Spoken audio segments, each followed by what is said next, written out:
Good evening. Thank you for joining Rebirth Podcast. I'm your host, Shea Marriott. And I am Corey Wilkerson, aka The Thinker. Tonight, we're going to be talking to the fabulous Lisa Savage. We're going to be talking about healing internalizing racism, healing from internalized racism. Make sure you guys tune in right now at 7 p.m. Make sure you like, share, and subscribe. Out of the ashes we will soar to a destiny we can't ignore. Heartbeats echo through the night with every dream and endless flight. Together strong, let's break the mold. Our rebirth and stories told. It's time to renew, rebuild, restore. Unlock the dreams we've been waiting for. Rise up higher, more and more. With every breath, a new dawn's roar. Good evening. Happy Monday, everybody. Welcome to Rebirth Podcast. I'm your host, Shea Marriott. And I am Corey Wilkerson, aka The Thinker. What up, the thinker? What's happening? What's happening? What's happening? How you doing? I'm good. How are you? I'm good. I'm glad this weather done changed. Oh my God. I'm so happy. I think maybe that's why I feel good, because it feels good outside. Yes. I'm about to open up the Oasis. Not the Oasis. We about to get Lord. Y'all haven't seen this Oasis. I don't know why her neighbors probably just move away. Come over here and be like, oh my gosh. That's my joy. If you know me, you know where to find me in my backyard. Yeah, okay. for sure. Again, welcome to Rebirth Podcast. Thank you for tuning in, guys. You could be anywhere, but you chose to be here with us, and we really, really appreciate you. So do us a favor, like, share, and subscribe right now. Okay. And also share tonight's podcast with someone. We're going to be talking about healing from internalized racism. This is a big one. Yeah. This is a big one. The title grabbed me. Yeah. Internalized racism. Yeah. Which is so a big deal. when you think about that, what comes to mind for you? Like, what's the first thing come to mind for you? The first thing that comes to mind? Yeah. We are our biggest haters. Okay. Our community. Okay. That's what I think about when you talk about it. Like, it's just crabs in a barrel that comes up for me. I think that the lack of support that we show, and sometimes how we just continue to just pass down continued things that we've learned over the years, right? It never changes. It's just certain things that we've learned, we saw, and we just continue to propel inside of our, at least in the Black and brown community, as I see. You know what I mean? That's kind of what came up, what grabbed me from the title. Yeah. So yeah. How about you? So the first thing comes to my mind, I guess because this was something that I experienced growing up, and it's the brown skin versus light skin. I wasn't gonna say that. And how we were always treated, darker complexion people were always treated differently than someone that was lighter complexion. Yeah. Well, yeah. But you know what? I thought it was just when you don't travel the world, right? You think it's just here or it's just in our community. But no, I mean, over 10 years ago, I was over in Thailand and they had the same issue. Yeah. The darker ties versus the light ties, right? So it's not just our culture, it's everywhere. Yeah. You know? Okay. So I found that pretty interesting. Okay. Well, I feel like y'all passed the ball back to us, and y'all had it for a long time. You know what I mean? Like, light skin is we ain't been on the clock in a long time. We trying, we scratching and clawing. So, Now see, yeah, but you're not like light. That's a difference. I've been both, though. You've been both? I've been both. Not like Mike, but I've been both. Right. So but I've been classified as that. Even in those conversations. Like I remember specifically at work, it was a conversation about something and that came up, right? And then, Corey, what you think you are? Because you ain't brown, you light. Right? So that was a thing, right? Yeah. But to your point, it's been forever. Yeah. It's been forever. It's been something that's carried around. So, it's an internal joke, but it doesn't come from a funny place though. Gotcha. And I think that it could get real very quickly. Yeah. Right, because it carries a lot of people. A lot of pain comes from that. And a lot of trauma comes from that. If you if you talk about it with certain people, they're like, absolutely, you know what I mean? So it's a big deal. Yeah. But we make it fun a little bit. But see, this is that's what comes to our minds. Yeah. Right. But I guarantee you, when we bring Miss Savage on, I think her lesson to us tonight is going to probably look a little bit different. I'm sure. I think she's going to give us some things that maybe we haven't thought about. Okay. And how it affects us. So without further ado, guys, I got this young lady is very special to me. She plays a lot of roles in my life. First being my sissy. Second being my boss. Okay, that's important. Boss lady. But she's an amazing friend, but more so she's an amazing human being. She's an amazing human being. She has a huge heart, loving person. Family is loving. I love everything about her, and we have a very long history of sisterhood. She is. I'm going to introduce her right. She is the founder and owner of the Center for Child Development. Okay, Black-owned, biggest practice here in the state of Delaware that service over 120 schools, where we have therapists in the school servicing our children. She is also one of the co-founders of Clinicians of Color, okay, which is a directory that houses, I don't even know how many therapists is in there now, but I know it's thousands and thousands and thousands of therapists. Black and brown. So if you are looking for a therapist that looks like you, go to cliniciansofcolor.org. I guarantee you will be able to find someone that fits your needs.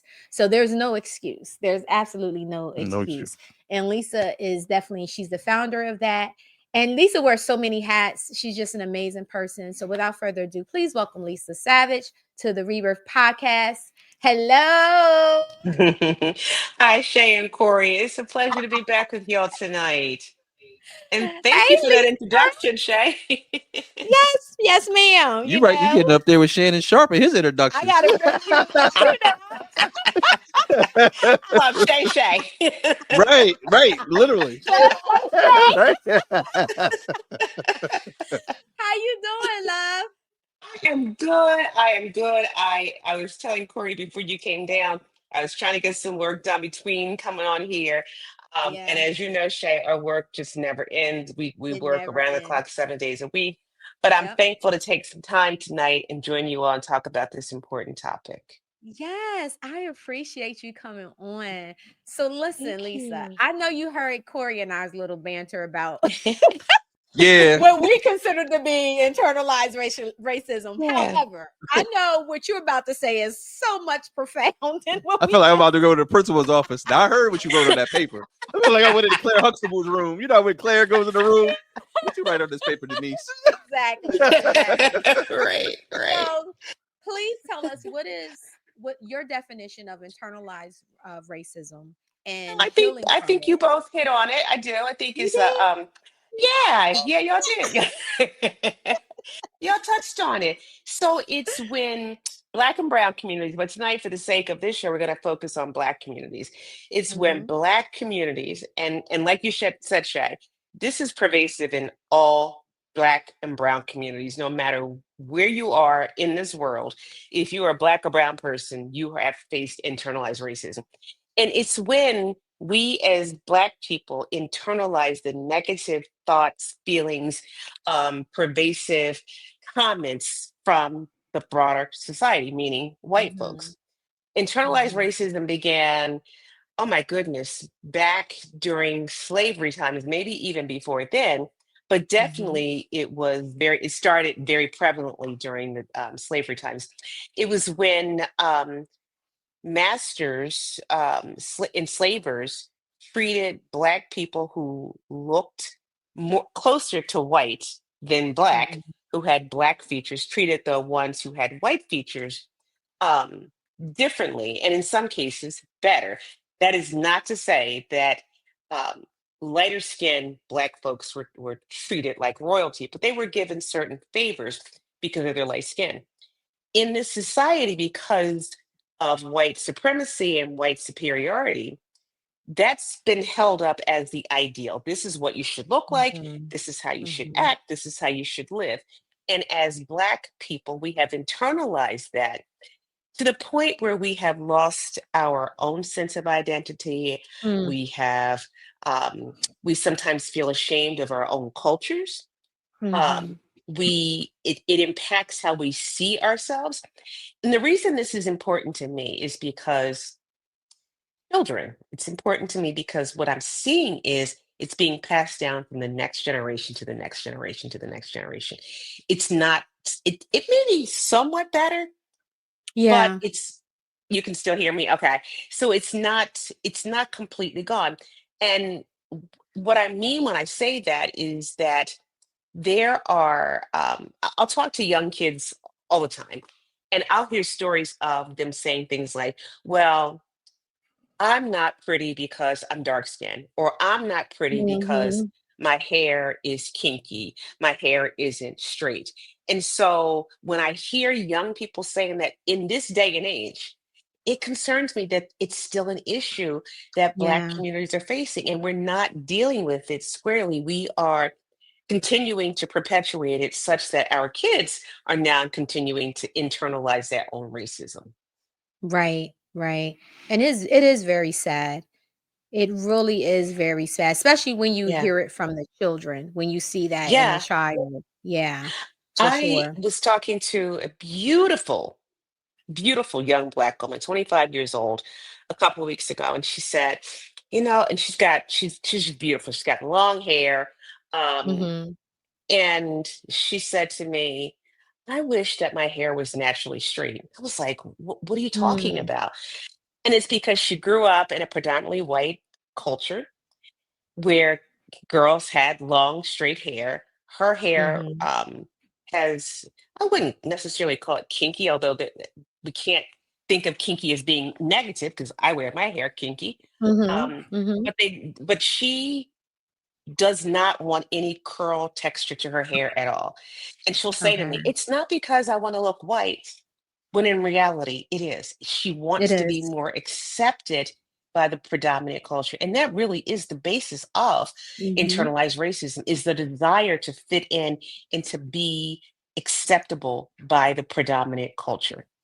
I do got Yes. a question based off of what you just said, right? So, based off of her, and I don't know her background at all, but just describing, just listening to what you were saying, do you feel like that comes from in the professional setting or in the personal setting, right? Because I say the professional setting because just in my career, right? I do feel, and I've had conversations with folks, whether it be in the corporate setting or in the field setting, where you're not necessarily close to what we call the big wigs or the powers that be. For us, we feel like we need to change when we walk in certain rooms, Mhm. right?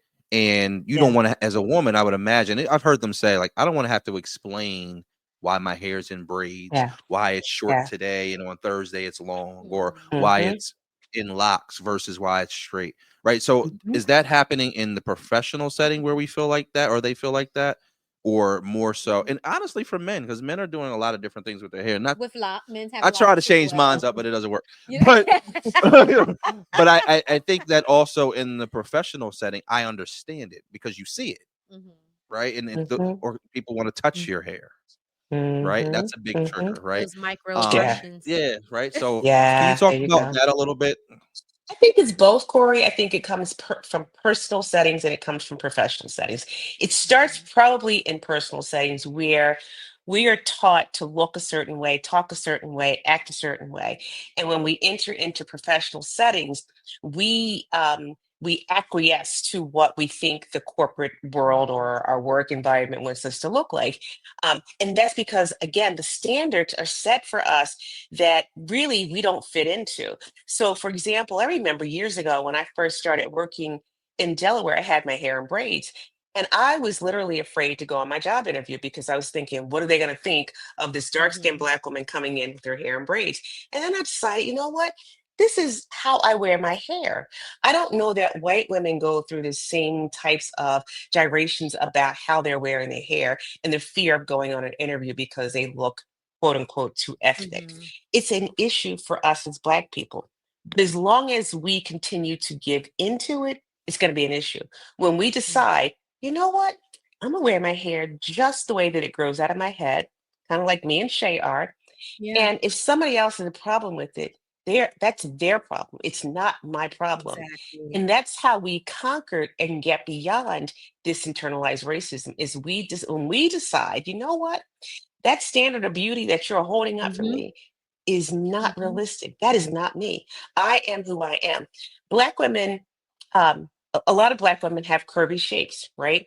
And so they'll go into the work environment not wanting to accentuate their natural curves for fear of how that's going to be perceived.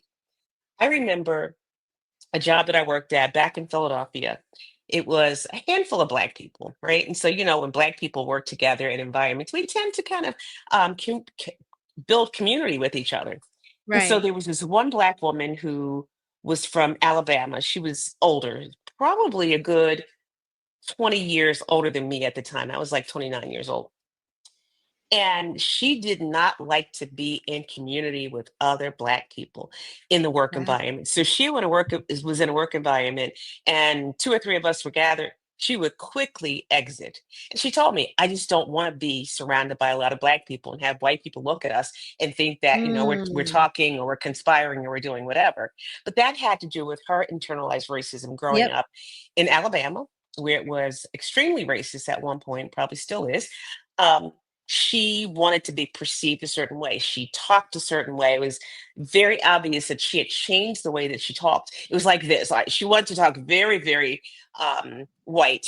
I won't even say proper, just very white, to be perceived in order to feel accepted by the majority culture. And so she gave up a lot of part of herself, who she was naturally, to feel like she fit in. At the end of the day, guess what? She didn't really fit in because the first thing that people saw when she walked in the door was she was a Black woman. That she was She was a Black. Black Yeah. woman. Yeah. Yeah. Right. Yeah. Maybe you can help me through this one. Y'all can both help me, okay? Because you might have it in real time too, right? So now I don't know whether this is based off of our topic tonight. Okay. So I'm gonna use me as the guinea pig. Y'all cool? Okay. All right. Got you. All right, cool. So, or this could be generational, right? Okay. So I was born in 1981. Don't freak out. All right. So, but I also grew up in a time where boys wore our hair a certain type of way. Whether it wasn't. Well, I don't remember it being so in between, right? And I say this because I'm gonna use me and my son, right? So my son, like most of the kids today, hair is just out, right? It's not an afro, right? That I can understand a little bit, right? But I don't know what to even call it. It's like twisted. I don't know what to call it. Your son was hair like that. Well, they both got locks now. They got locks, right? Yeah, but so his wasn't locked. It was like before the thought of locks, right? Like I don't know if I'm gonna do locks, I'm gonna do braids. It was just free, right? But it was his hair is naturally curly, but it was right. And it was cool past a certain point. Then I felt like it just turned into laziness, right? But here's the thing though. Okay.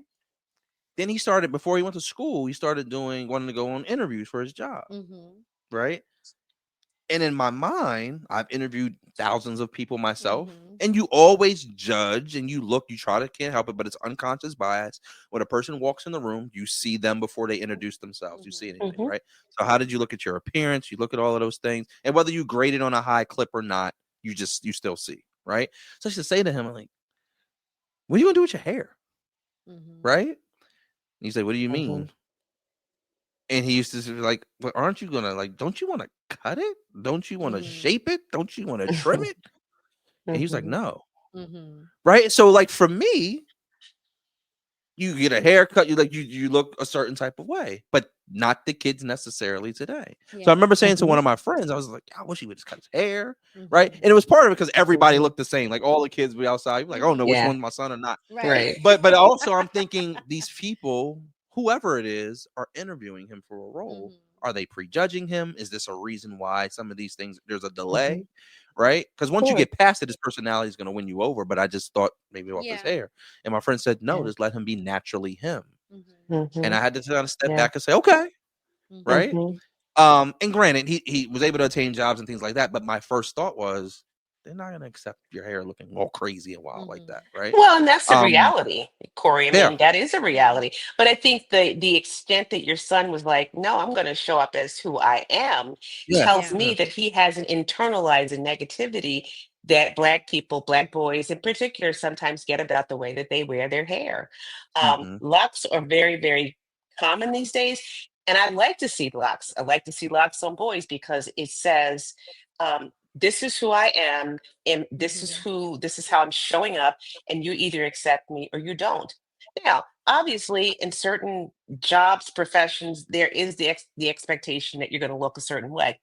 But I remember years ago, not too long ago, maybe, Black women who were meteorologists or journalists could not wear their hair in braids, could not wear their hair short and kinky like I I am, know. could not wear weaves until such time that they decided, I'm just going to do this. And now you Mm-hmm. can see it on TV all over the place. It's not as uncommon to see Black women wearing, braids or locks or whatever, until we decide that we're going to stop buying into what society says is the norm for grooming, for professionalism, for Yeah. beauty. That's when we free ourselves. That is when we free ourselves from the internalized racism, right? So a couple of years ago, I wore a weave for years, and I decided at one point I'm going to stop wearing this weave. I'm going to wear my own natural hair, Mm-hmm. and I remember when I showed up at my very first staff meeting with my natural hair, I got some looks like people were kind of startled. And I didn't say a word. I just kind of shook my head and was like, "Yeah, yep, this is who I am under Mm-hmm. all the weaves." And I wasn't wearing the weaves because I wanted to look white. It was really an issue of convenience at the time, and I just decided at some point, I'm tired. I'm gonna show up as I am. But I want to challenge you, Corey, on one thing that you said about your son. You said Yeah. he has naturally curly hair, right? Mm-hmm. We all have naturally curly hair. Mm-hmm. All of us Black people. Mine is Mm-hmm. tightly coiled, curly hair. But we all do it. But that's also one of those words that sometimes can indicate in that internalized racism because Mm-hmm. people who have what we consider naturally curly hair, usually it's not naturally curly like mine is, right? It's usually a Mm-hmm. Mm-hmm. looser, lighter curl. And that's Yeah. appealing to us because it's less ethnic looking. And so Yep. those are Mm-hmm. the words that we have to kind of catch ourselves on when we're talking about ourselves, about each Yeah. other. I Mm-hmm. had a I had a grown adult say that to me a couple weeks ago. I said, "Your hair looks beautiful." She goes, "It's naturally curly," and I didn't confront it because it wasn't appropriate in the setting. But I was thinking, but all Black people have naturally curly hair. Some of our hair Absolutely. is tightly curled, and some of it's more loosely Yeah. curled. Um, Mm-hmm. but it's all Mm-hmm. good hair, and so the whole good hair thing comes again from internalized racism because good Yeah. hair typically is defined as straight hair, is long hair, Yep. whereas all hair is good hair because It's it all good grows out hair. of our head. Yeah. It's how our hair forms. So those are the words that we have to kind of catch ourselves because when we say words like that, it sends a message to other Mm-hmm. people. It sends a message to our kids, and that's how we stop it from passing on from generation to generation. Mm-hmm. Um, I've learned how to stop defining people by light and dark skin. I try to find Mm-hmm. other descriptions for Black people rather than, oh, she's light skin or she's dark skin or she's whatever. Because again, um, why is that important anyway? Like, really, like Right. we can define, Right. oh, she's short, she's tall, she has red hair or whatever. So I try to catch myself when I'm describing a Black person, the other thing that we do too is, what's the first thing we do when a Black child is born? What's the first cultural thing that we typically do? Oh, wait a minute. You look at their Never. complexion. Yes, Oh, we look at the ears. We look The at their ears, ears, the and we nose. look at their finger, and we go, "Oh, I that mean, we child's gonna be probably so you dark." say it ain't cute or not. You see that baby? But as Black You people, see we're that looking at, baby? Oh, what is their skin color going to be? Yeah. Most Black Yeah. babies, when they're born, don't have their full complexion. They all look, they're pale Right. until their color comes in. But that's Mhm. usually the first thing that, especially in our culture, but also again, Indian culture, Asian culture, it's the same thing. Yeah. That's Um, true. That's yeah, true. and so it starts right then. It starts at Mhm. the moment that child is born. We are already looking at, what is that kid's complexion going to be. Yeah. We're And trying to their hair. predict it. And And the their hair, hair. yes. Looking And at their the hair. hair. Oh, Yeah. they got some tight stuff going on in their kitchen, or that Uh-huh. child's gonna have some good hair, you know. Yeah. And so we have to catch ourselves, because it's become so much a part of who we are, so much a part of our culture, that we say these things without even thinking about it. Mhm. I think about Mhm. kids who never get complimented because they're dark skinned or they have dark eyes, and they're Mhm. just kind of not even considered to be attractive. Whereas lighter skinned people with light eyes, straight hair, typically get more compliments. So I Right. intentionally, if I see a Black child, dark skin, dark brown eyes like me, I will compliment that kid, and I'll say something like, "Your hair is so beautiful," or, "You have the most beautiful brown Mhm. eyes," because they Mhm. never hear that. And so they Yeah. grow up thinking that anything other than dark brown eyes or tightly curled hair is not attractive. And so I Mhm. intentionally try to pour that into them and Mhm. encourage them to think of themselves also as beautiful, right? Um, a lot of Black people have been going for plastic surgery these days, and not Yeah. to enhance their looks, but to look more, to have more white acceptable features rather than a Yep. broad nose or whatever. And so that is scary to me. It concerns me that we're continuing to perpetuate racism that has been given to us, that has been passed on to Absolutely. us, to be accepted, and we got to Yeah. stop it. Yeah. agreed. Agreed. Yeah. Absolutely. Absolutely. I thought about a couple of things. A couple things came to mind just over my years of doing therapy and working with different ages and stuff. I remember during a time when I was working with younger people, and I will hear the girls, some of the females say that they wanted to have a baby by either someone that was Asian or white or someone that was real light, because that would determine the characteristics of the Mm. child.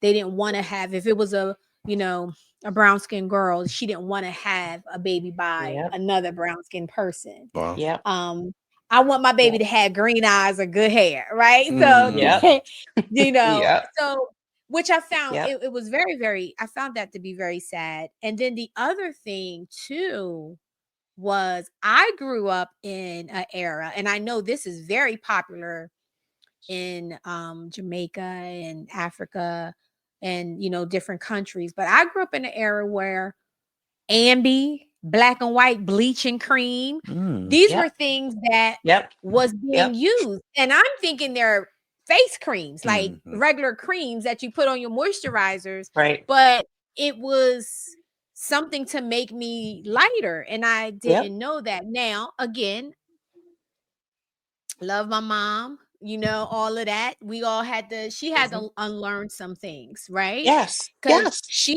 I learned that from her. And then she learned that. Absolutely. I don't know where she learned it from, Yeah. Right. but she unlearned it. She doesn't do it now, right? But Mhm. that was something that I grew up with, that I had to Yeah. put Ambi on my face Yep. and Same. didn't realize that it was making my complexion lighter. Yeah. You know what I'm Yeah. saying? So Yeah. it's Absolutely. just, yeah, so stuff like that is, but that's a huge thing, you know, um, a huge thing in Africa, a It huge is thing in big. Jamaica, the Mm-hmm. bleaching and stuff like that. It's Mm-hmm. huge. Mm-hmm. To the point Mm-hmm. where you even had people that actually put bleach, like Mm. Yep. regular bleach, on Yep. their skin in order for them to be a lighter complexion, Yeah. Wow. Yeah. And the right? number one market for skin bleaching cream is Africa. Mhm, Wow. That's mhm, very, very mhm. sad. It's very sad. Yeah, It is yeah, sad. But where are they getting these messages from? They're getting it from the predominant culture that doesn't see mhm, typical African quote unquote features as being beautiful. When in right. reality, our features are beautiful. Our features are Absolutely. unique. But you're right, Shay. Like it gets. I grew up in the era of Ambi skin Mhm, cream too.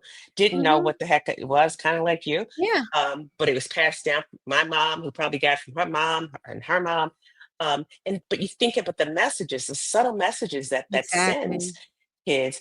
And until we decide, I'm not doing this anymore, I'm going to Yeah. fully embrace myself, who I am in its natural state, and I'm going to love myself the way that I am.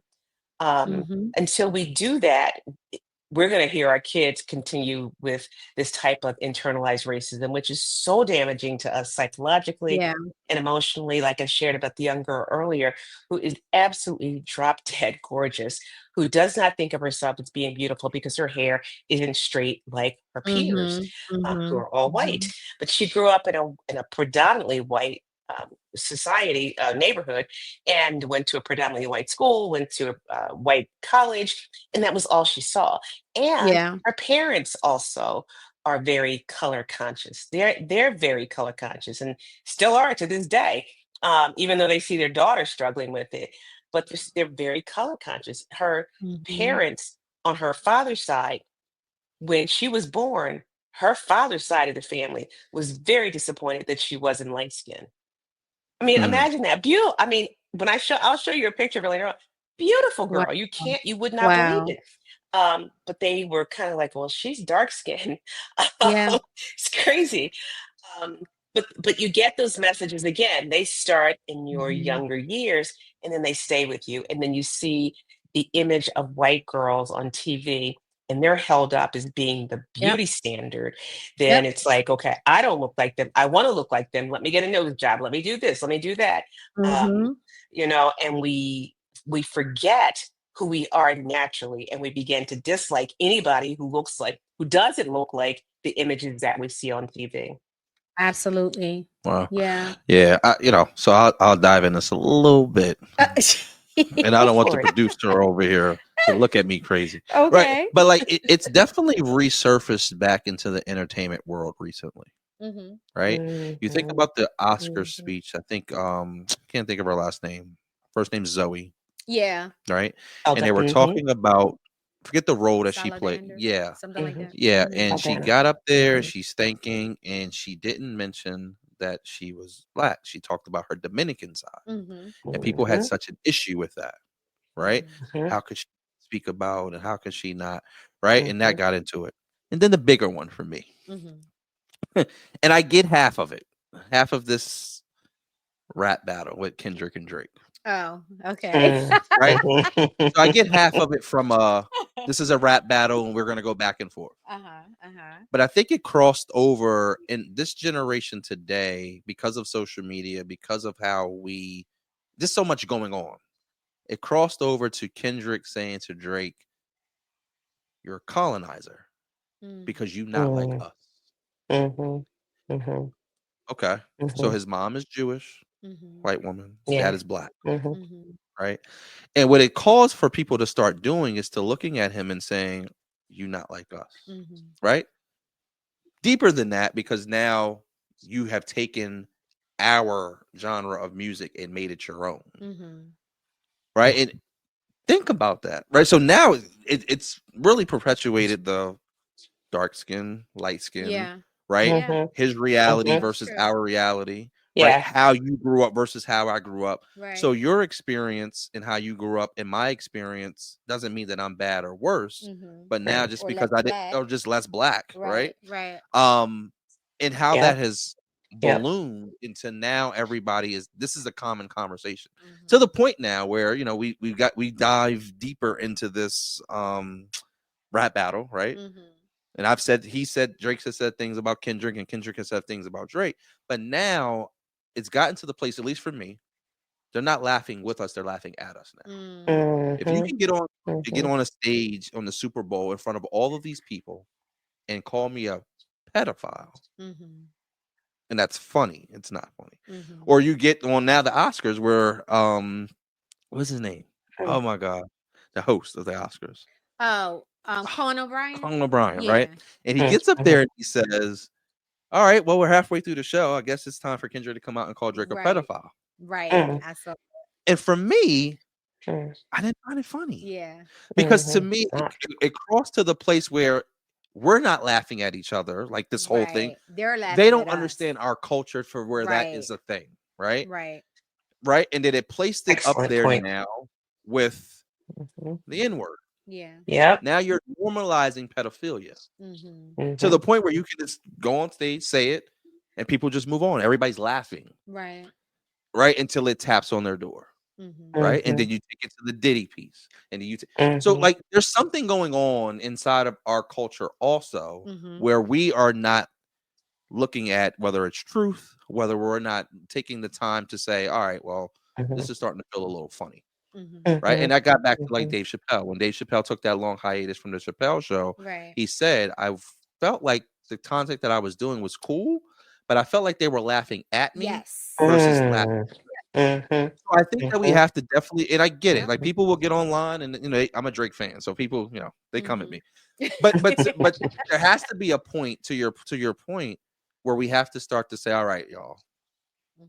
this is starting to look a little weird, Yeah. right? Mm-hmm. So I think that for us, I don't know what the change is. I think it starts with conversations like this, obviously, right? Mhm. Yep. But I Yep. think that it seems so much bigger now because of social media and the power Mhm. of how it's just Mhm. ballooning out, Mhm. right? What do you think about some of that? I know I kind of said a lot, but Well, no, I think your point is very well taken because I saw the same thing happen with Kamala Harris, where yeah, people were Mhm. true. questioning her race. Oh, she's not really black. Her parents, her dad wasn't Jamaican. He was whatever. And I saw that happening, and I was like, wait, we're going to talk about her race at such a crucial time in our Yeah. Yeah. politics? Are you serious? And maybe in some ways that might have been the thing that cost her the race. I mean, I don't know, but Mhm. maybe. I think it definitely played a role because I was reading online a lot of people commenting about this woman's race and her not being black Mhm. and how she's trying to co-opt blackness just to win the Hmm. presidential election. And I thought, wow, how divisive can we be at such an important time in our Mhm. history? The Yes. woman identifies as being black. Her father is black Jamaican. She's half black. She's half Yes. Asian. Um, Mhm. and she claims it and she embodies it, right? But people just would not let that Yeah. go. And it was so disheartening to me because as a black woman, we shouldn't have to defend ourselves to other black people. We really Hmm. Right. shouldn't, Right. especially when it's very clear what her heritage is. But Right. she had to Absolutely. defend her heritage, and I still hear conversations about it to this day. But it's Mhm. those kinds of things that continue to divide us. I mean, we deal with the colorism, we deal with the internalized racism, and then we deal with Mhm. the things that we do to each other. And so, at some point, we have to have some self awareness that we're part of the problem, and the only way we're going to Absolutely. resolve it is to take some responsibility for it. Um, and name it, kind of like Corey just did. Name it. This is what this Mhm. is. How are we gonna get on stage and laugh at somebody being called a pedophile? Because that isn't Right. funny. It's not funny at Right. all. And Right. take some responsibility for it and challenging other people when they come out of their mouths with foolishness too, Mhm. Agreed. because it Mhm. happens all the Agreed. time. Yeah. And like I said, because I work a lot, well, I used to work a lot with kids, but it's still my passion really to be a positive influence, particularly in the lives of Black children who may Mhm. not ever hear in their lives that they're beautiful, may not Absolutely. ever hear Very true. that.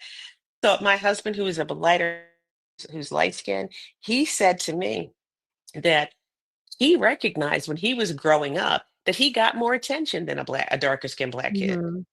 He Mhm. recognized that as a kid. Um, Mhm. Now, his mother was very, very much into skin color because she could pass for white, and she was Mhm. very much into colorism. And then I came along, Mhm. which Mhm. kind of changed some things up. Um, my husband, his sister, his brother, they were not, they're not like that at all. But his mother very much was like that. She grew up in a Creole household where we know Mhm. colorism was is still a huge issue in the Creole community. But we all Black. At the end of the Yeah. day, we're all Black. Um, and so again, challenging those notions of that internalized racism. I mean, my husband would call his mother out on that in a heartbeat, and I appreciated Mm. that about him. Yeah. I really did, and his brother was the same way. But they would call her out because it wasn't a part of who they were. They didn't they didn't find value in being lighter skinned. They definitely saw Mhm. that it gave them a lot of privileges, right? Because if you look in our society at who has been successful in Black communities, it's typically light skinned people Right. Mhm. because they've Right. been given privilege because they're closer to white looking. Yep. Yeah. Yep. Yeah. It goes back to that paper bag test, right? Yeah. Absolutely does. Yeah. Absolutely The does. paper Yeah. bag test. Yeah. Yeah. Yeah. Which is So, I think still, I mean, we may not do it in the way that it was done back in the 40s and the 30s, right. but we still Right. judge people based on the tone of their skin. Yeah. We Yeah. do. And I think I didn't realize the gravity of this, and I call it like the self-hate, until I like sat and read the Willie Lynch letters, Mm. Mhm, and how mhm, deep it mhm. really gets Mhm. for us, to how they pin us against each other, and how that just continued. Yep. You talked about it, started in slavery, but Mhm. how it's continued to this Yeah. day. Mhm. And if you don't Yep. do your education to understand where that comes from, it'll blow you away once you're like, Yeah. what? You know what I mean? And the self-awareness. So I definitely hear what you're saying on that, and we Yeah. definitely need to pay Yeah. attention to it. It's always Yeah. there. It Yeah. just looks different, Mhm, but it's there. It's that mhm, undertone is always there, and you know it, you feel it. I remember when we were in oh God, I can't remember what building we were in, Lisa.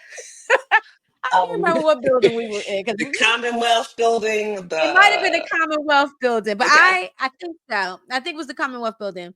I went to the restroom, and there was this older Caucasian lady in there.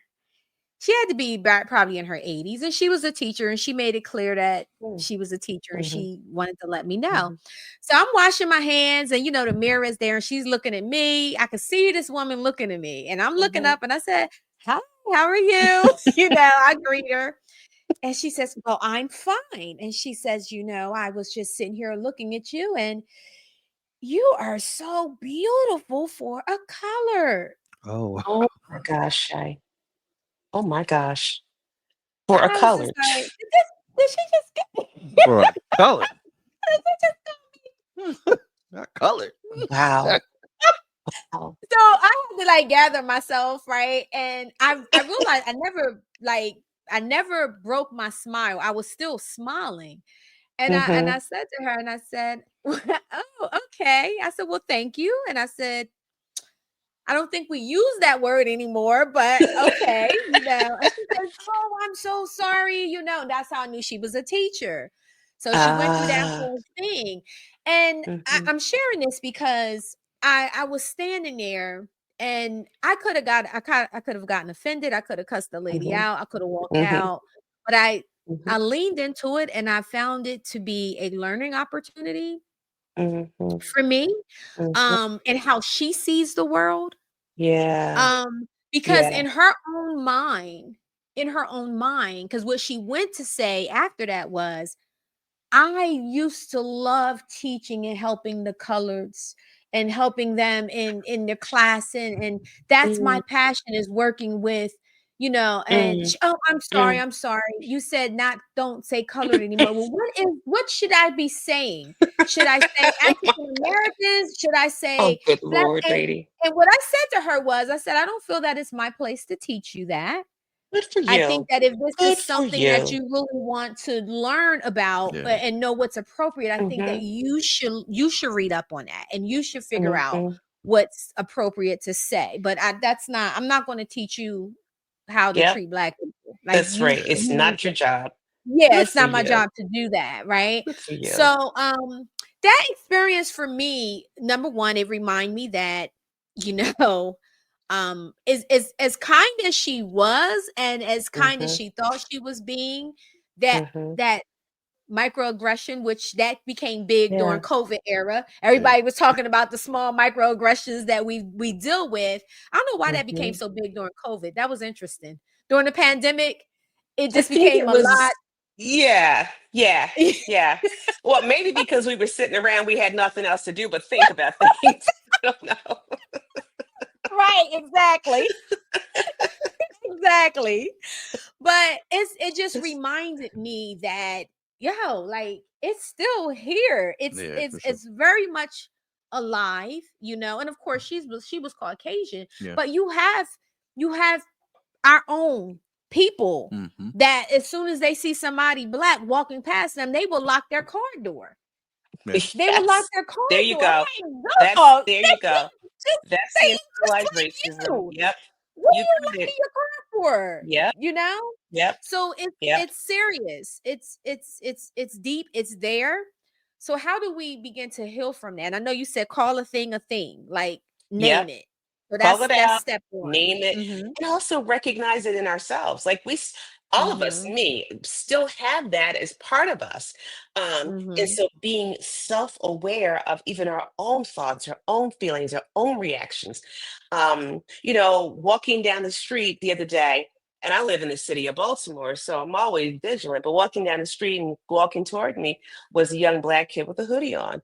And my initial response was to be startled. And then I was like, no, Mm-hmm. I'm not doing this. I'm not doing this. Mm-hmm. Like there was no suspicious behavior at all. But recognizing why I reacted that way is Yep. because of what is being inculcated in me in the Yep. media, on social media. And so Yep. I had to catch myself, right? He walked by and he was like, "Hey, Miss," he said, "Hey, Miss, what's up?" or something like that. And I was like, "Hey, how you Mm-hmm. doing?" Right? Because I always speak when I'm walking down the street and I Yeah. encounter people. But I did have that initial reaction, right? And I'm thinking, Mm-hmm. I know that was an automatic reaction, Lisa. Yep. Where is that coming from?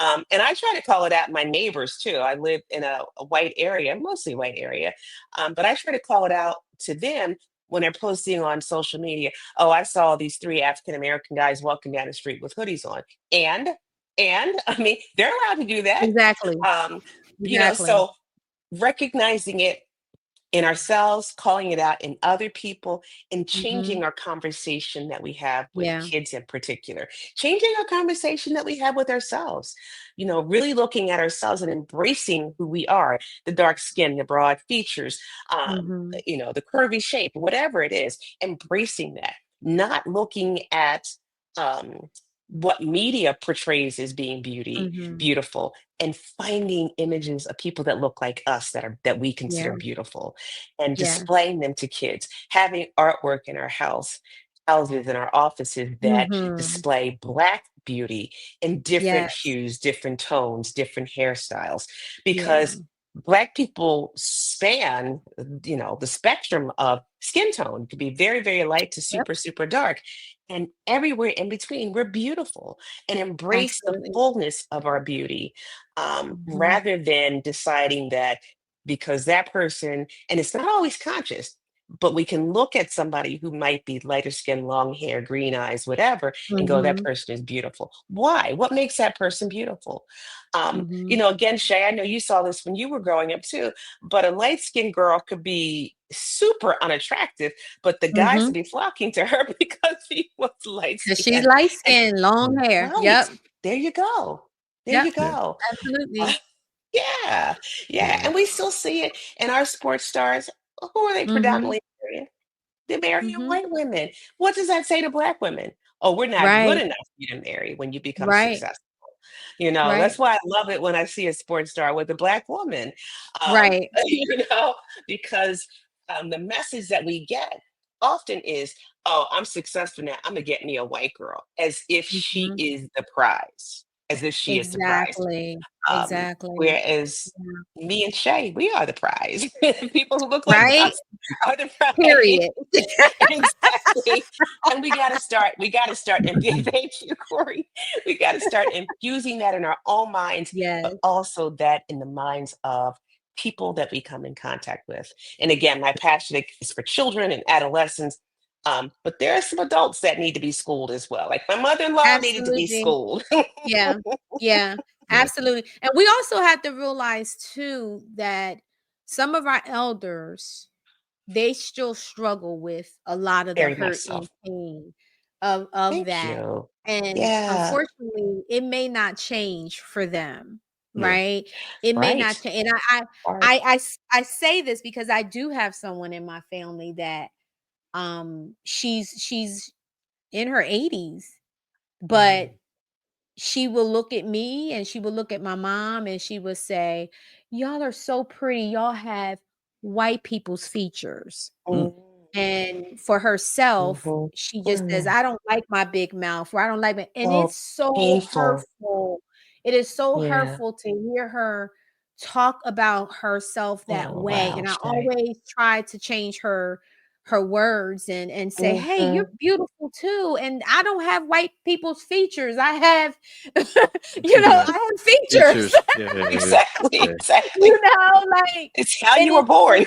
yeah, yeah. So Yeah. so I see that in the older generation that sometimes I don't think that it's never too late to make a change, but I do still It's see that hard. Because I for think her. about what she's been through, I think about what she's Yeah, seen in her yeah, lifetime, yeah, and it can be hard to change that because she's yeah, lived through some things. She's lived through absolutely. Jim Crow, I Hmm. mean, that those are some really, really tough times for Black Yeah, people. yeah, And it's hard to undo that because the messages are so powerful. You it couldn't is. drink out of a certain fountain because you were Black. You couldn't Yeah. get a job if you were dark skinned. Or you would be doing something menial if you were dark skinned. You couldn't, be in corporate America for the most part, Hmm. because you Hmm. were dark skinned. And so that's what she saw. That was what she heard. And it was passed Hmm. down from the generation before her for sure. So Hmm. it's hard, and like you Absolutely. said, it's very painful to hear her, for you to Hmm. hear her say that because, Yeah. like you said, your features are what they are, right? It's how Right. you were born. Right. Um, Right. Right. yeah, I yeah. think this is a definitely was a powerful conversation, and I'm just curious for those that are listening and to this conversation, what are some of the things that you grew up with that maybe you have learned tonight maybe have not been as healthy? What Yeah. are some of the things that you have to unlearn? I feel like we're always unlearning something. I know for myself, I'm always unlearning Yeah, something. I'm like, "Oh, yeah, I need to unlearn yeah, that." Rather it's yeah, about regardless of what yeah. it is, right? Because some of this stuff is passed down generational, It is, Yeah. you Shay. know. Mm. Yep, So yep. you You're have to right. kind of take a good look at, like you said, look at yourself. It starts with us first. And what is it that I need to unlearn? Yeah. Yeah. Where did it come from? Identify, where Yeah, did it come from? Where yeah. was this message That's right. coming from? On Yep. TV, and I said this to you a couple Hmm. weeks ago. I didn't see any. I was telling Corey, I said I didn't see any black women that I could look at on TV and say, Right. "Oh, I want to." It was Right. Brooke Shields. Brooke Yeah, Shields exactly. coming out the Exactly. water. Now I'm saying my age, but Brooke, it was Brooke coming out, shaking her, doing all of this, Yeah. right? And I'm like, "Oh, see, I can do that too. Absolutely. I can do that, That's right. That's right. That's who right?" Farrah Fawcett. Everybody wanted the Farrah Fawcett Yeah, haircut. Ain't no way I was yeah. getting no Farrah Fawcett haircut with my hair. Ain't no way, right? But that's what we were told was beautiful.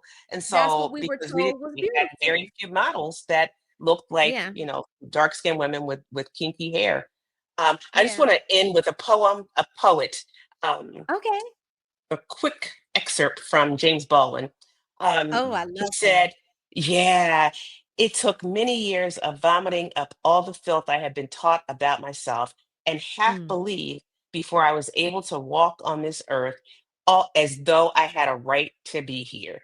I just thought that was such a powerful quote from him Yes. that I wanted to end on that, because we all Yes. have to unlearn and throw up all the filth that has been fed Yep. to us. So we know Yep. we have the right to be here and exist.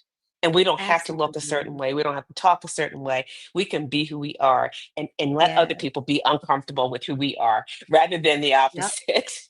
Yep. Agreed. Yeah. Absolutely. Agreed. That was Yeah. powerful. Thank you, Lisa. You're Thank you welcome. for You're sharing welcome. that. I love that. James Baldwin was one Yeah. of my favorites Yeah, he's in awesome. school. Same. Yeah, I used to Same. read him Yeah. a lot for sure. Yeah. Well, thank you. This Yeah. has been very enlightening, very educational. Yes. You good now? Yeah, I'm Different good. I'm perspective. good. I'm good. Corey's I'm been good. held. I'm ready for. I think like this could be like a part 2, right? Part two. Yeah, You know just because what? I think Yeah. there's so you think Yeah. you touched on something where you said call a thing, Yeah. right? And I Yeah. think there's a certain Yeah. level of accountability that we also continue to have to look at Yeah. ourselves and say this ain't right, right? Or Mhm. Right. we have to Right, stop being Corey. so looking the word. We look to Yep. be offended Yep. sometimes, right? Yep. And sometimes we have to be able to be taught just as well as we're Mhm. teaching. So Mhm. I think this, Yeah. this could definitely be a part 2, but I think there's an awesome Yeah. conversation and I makes would love total to have a sense. part 2. Yeah. I would love to, Yes. because I don't think we can talk enough about this topic, No, because it's that damaging and painful to our communities. for sure. Yes, absolutely. Thank you so much, Lisa. I You're appreciate you. welcome. I As appreciate you guys. always. Yes. Do you have anything coming up? Anything you want to share with the audience?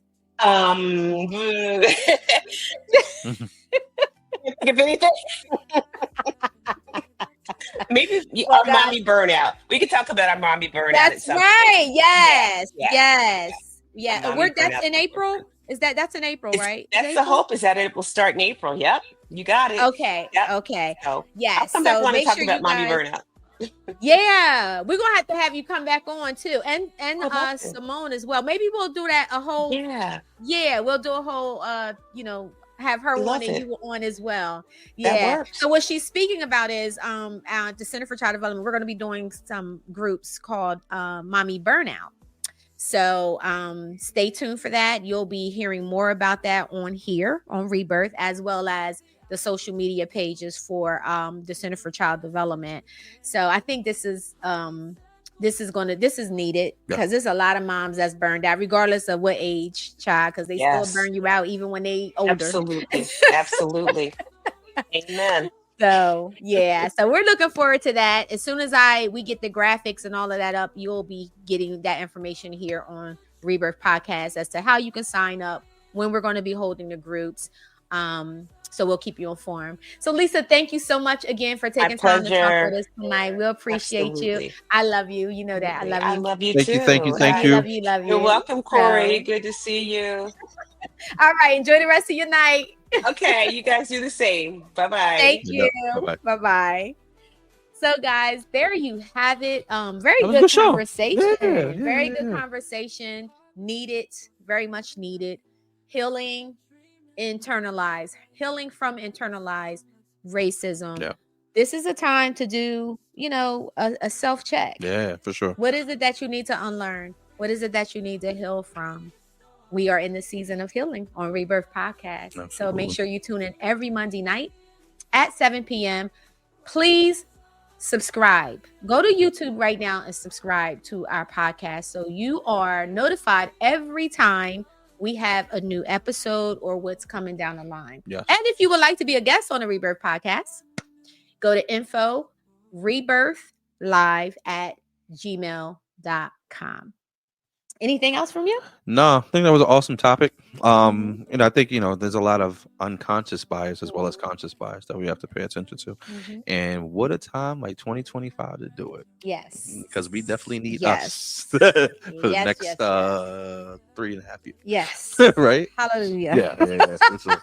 Yes. For sure. So, we need it all. Yes. We need all the healing, all the prayers, yes. all the conversations, and For all sure. of that. But this is where we bring community together and we talk about the things that are hard to talk about. And we Yes. normalize those conversations. So once again, thank you for tuning in to Rebirth Podcast. I will see you next Monday at 7 p.m.